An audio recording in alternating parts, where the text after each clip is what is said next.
Hello, comrades. Today I wanted to talk a little bit about the so-called brainwashing of the people of the Democratic People's Republic of Korea, who are said to be brainwashed into blind loyalty to the rulers of the DPRK, specifically the Kim family, while simultaneously being said to be reluctant followers forced at the barrel of a gun.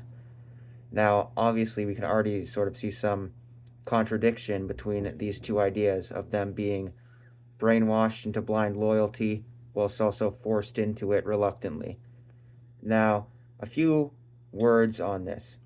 First of all, the veneration for figures like Kim Il sung, Kim Jong il, and Kim Jong un in the DPRK are are actually reasonable things that are similar to phenomena we see in the West, specifically in the United States, is what I'm going to use as my example.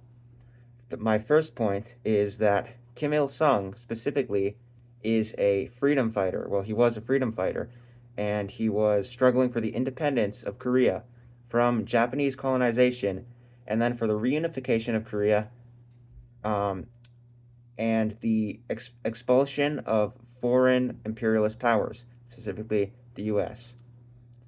Now, in the United States, we have veneration for figures like the Founding Fathers, who were also revolutionaries trying to gain independence. And we even go so far as to carve their faces onto mountains, like Mount Rushmore, or name centers after them, and name foundations after them, and all these things.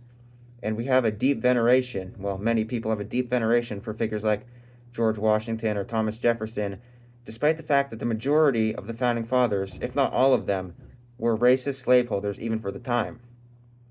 And as well as this, they were classist and actually not as revolutionary as one might think. Despite this, plenty of people still revere them and see them as great heroes of the United States. Whereas when they look to the DPRK and see people revering Kim Il sung, many people in the US often say, oh, it's a personality cult, it's insane, without realizing the hypocrisy that they venerate figures far worse than Kim Il sung. And Kim Il sung was just a revolutionary freedom fighter fighting imperialism and colonization, which there's a deep hypocrisy in these ideas that you can venerate figures like George Washington, but then point to figures like Kim Il sung and the people who venerate him. And when I say venerate, see as a hero, people who see him as a hero, and then you call that out, that is pure hypocrisy. It's absurd. Kim Il sung himself was a far better figure than figures like George Washington, yet somehow seeing him as a hero is a personality cult and insane brainwashing. It's just sort of absurd. Now, obviously, I'm not saying Kim Il sung is a perfect hero or something. Obviously, we have to have critical support for all socialist leaders, socialist nations, of course. So, Kim Il sung obviously had flaws, but as does everyone else who has ever existed and ever will exist. My next point is that it is natural for the people of Korea to have uh, veneration for their leaders and have hatred for their oppressors and anger at their oppressors. For instance, with Kim Il sung, it's pretty obvious, like I've just said, he was a freedom fighter against Japan and against U.S. imperialism and things like this. Um, but as for people like Kim Jong il and Kim Jong un, they both steered their country through devastating times.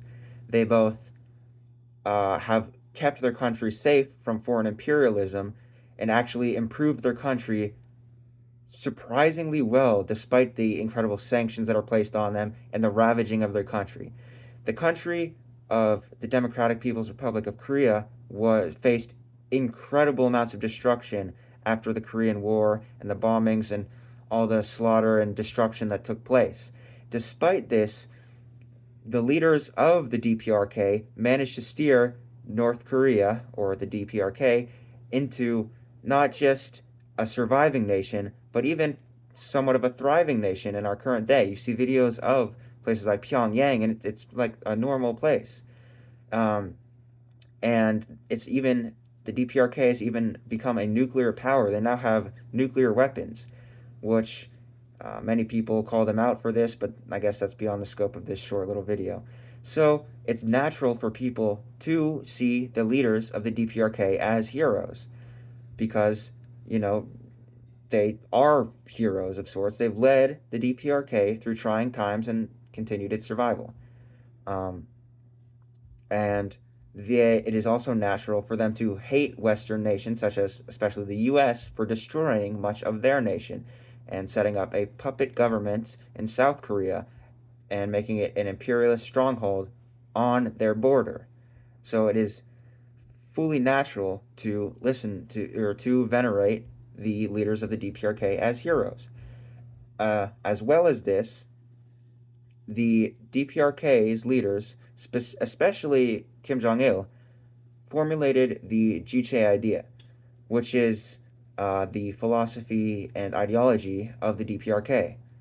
Um, Now, many people venerate ideology or people who formulated ideologies or philosophers such as Aristotle or Plato or Thomas Aquinas or Jean-Paul Sartre or any number of these other philosophers and political theorists.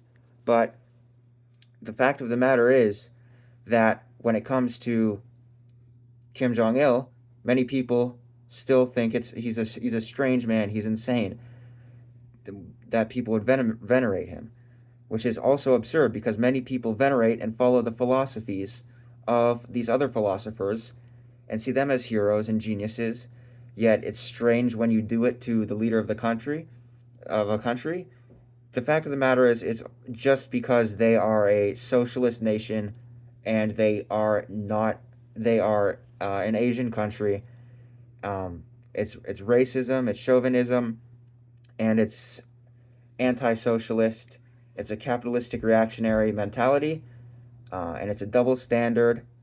And there's many reasons to actually see the leaders of the DPRK not just as leaders but as heroes. There have been presidents of the United States who are held in high regard by U.S. citizens who have done far less, who have not led their country from the brink of destruction to a nuclear power, and who have not formulated their own ideologies, who have not led revolutionary struggle against colonizers, and people still hold them in high regard. So why is it strange when all of a sudden the people of the Democratic People's Republic of Korea hold their leaders in high regard?